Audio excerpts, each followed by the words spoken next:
Hey guys, we're back for part 4 of our bunny series. I think it's 3. 4. Okay. 4.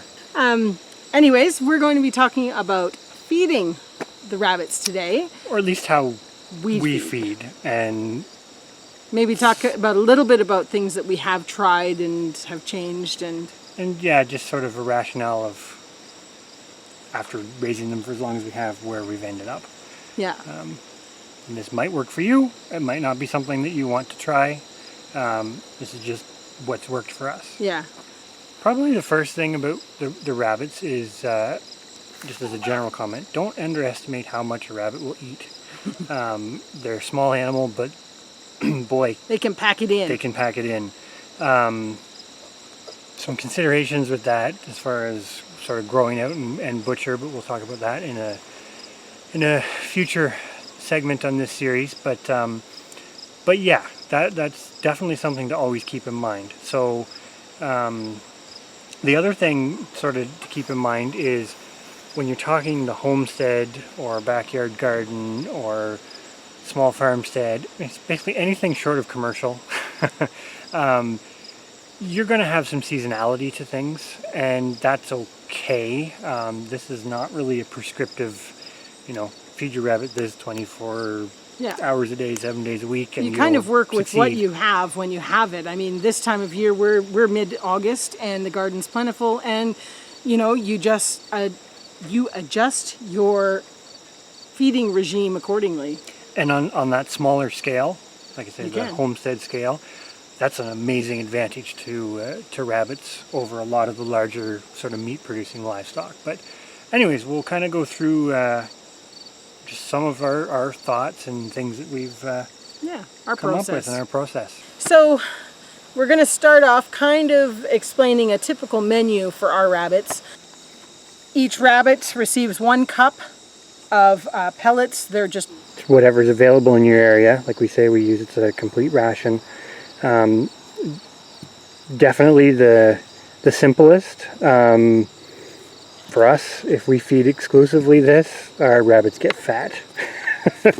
So hence the 1 cup per individual. Now, on that note, when you have a large pregnant does and really rapidly growing young, you can up that accordingly. But probably one of the best rules of thumb for pellets and how much to feed is watch the animals. If they're once they're adults, not so much, because they will probably keep eating. But when they're younger, give them what they'll consume and in a reasonable amount of time. And yeah, that's a good benchmark. And then you might have to up that accordingly. But really, if the absolute simplest way, no question, to feed rabbits is pellets. Yes.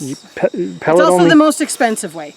Yes, on a small scale. And in our opinion, it's nice to have them because we do find there's some benefit to them. But at the same time, we don't want to feed exclusively, especially when we have a lot of other things available. Yes. Probably one of the best advantages, which is kind of the double here to rabbits, is on a small scale, this use of what would either be waste, i.e.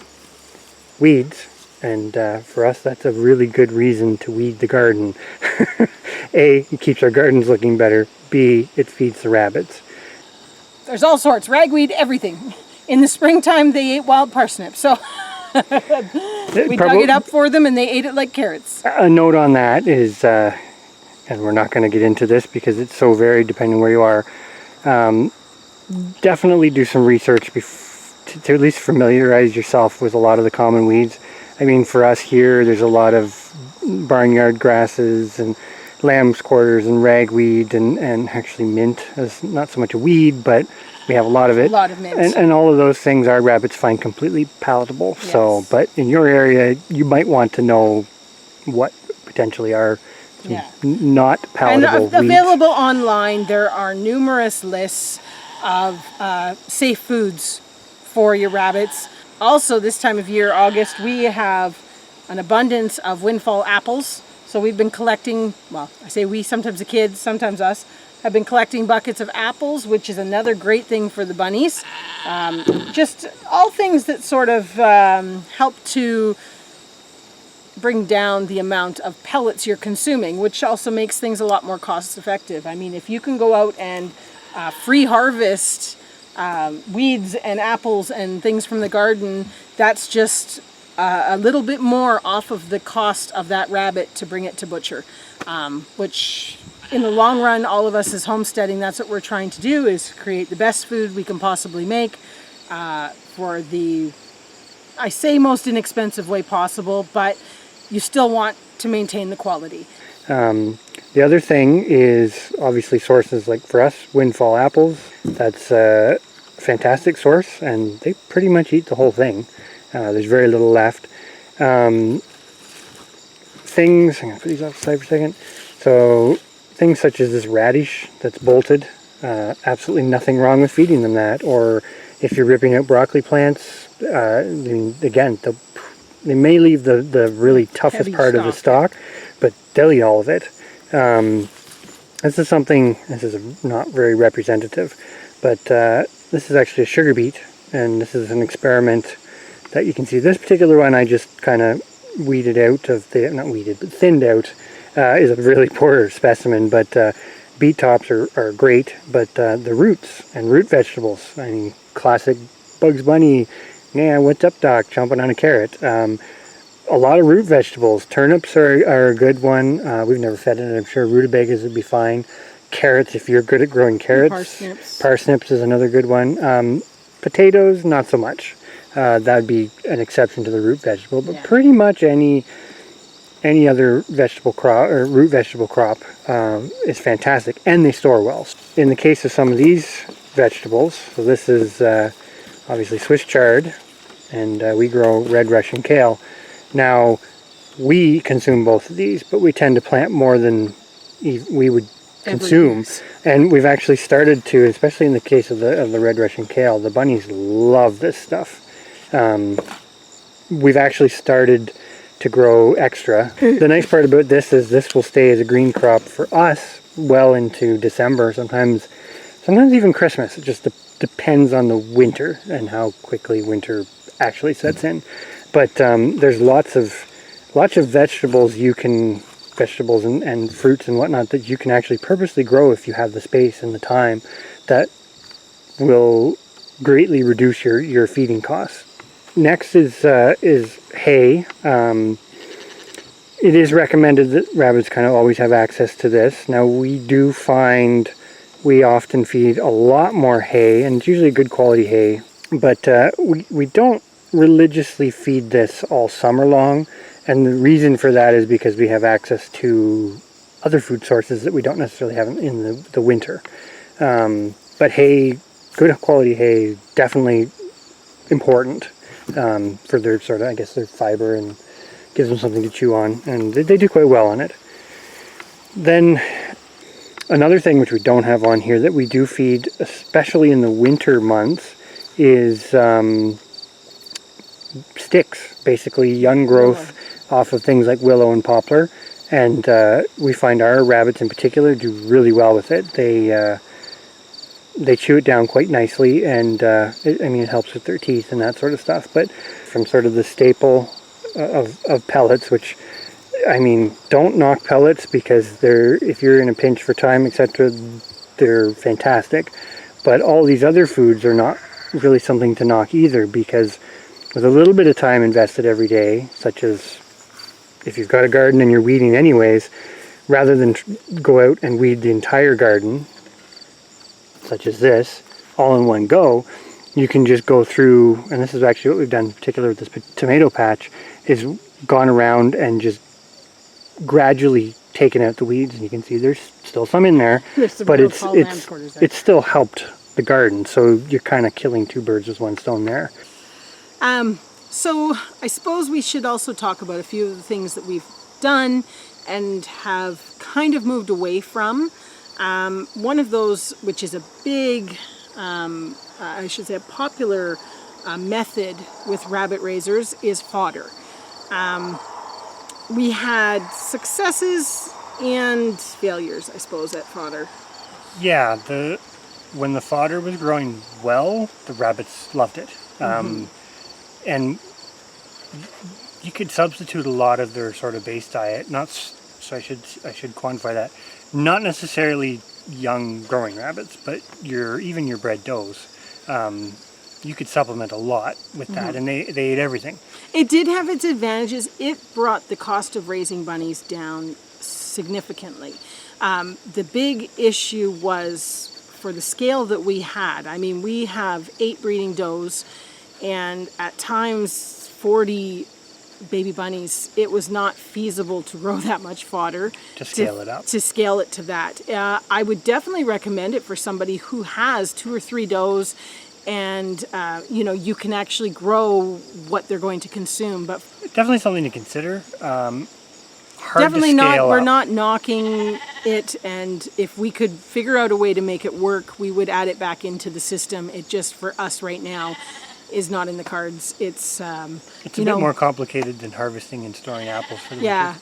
Another thing we tried, kind of again with mixed results, was grain feeding. Yeah, mixing up your own grain. And we tried it both ways, where we sprouted it and where we just fed it as grain. And if I remember correctly, the sprouted didn't go over as well with the rabbits. They ate just the grain mixture, which, I mean, if anybody's interested, we can share a little bit about our blend and what we made.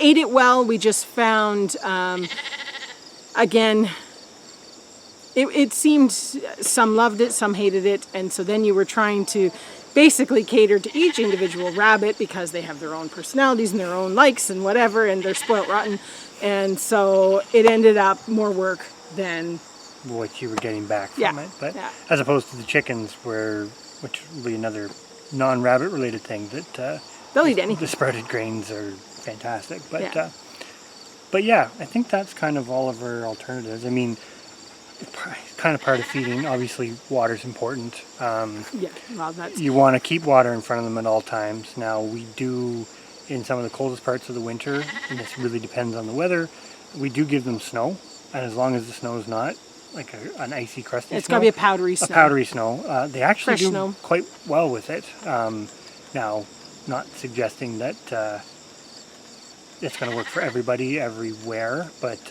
in our climate it works. In our climate it does work for a few months of the year anyways.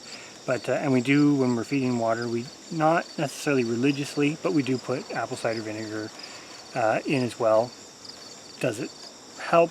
I don't know. They still like it, and they seem to drink. They like it, and it also helps with I find the bottles, keeping the bottles cleaner. So even if it's just doing that part, that's worth it. Mm-hmm. Yeah.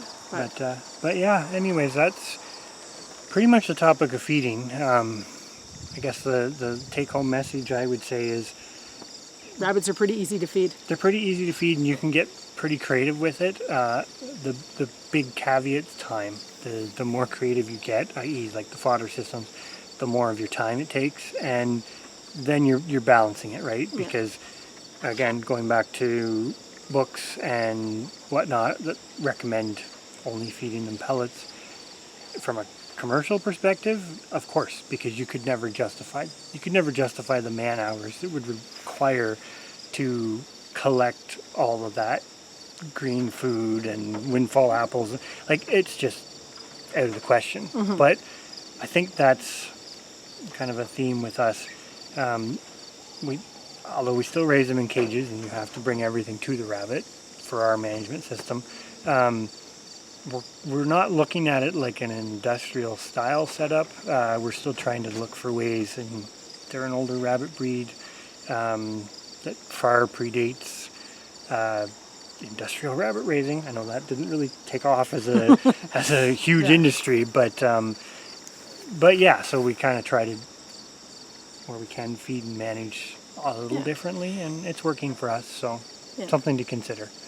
The books aren't wrong, but definitely do your own experimenting, do your own research, and see what you think is going to work for you. Again, this feeding works for us, but I think that's about it for this one, so stay tuned for the next rabbit episode. Bye.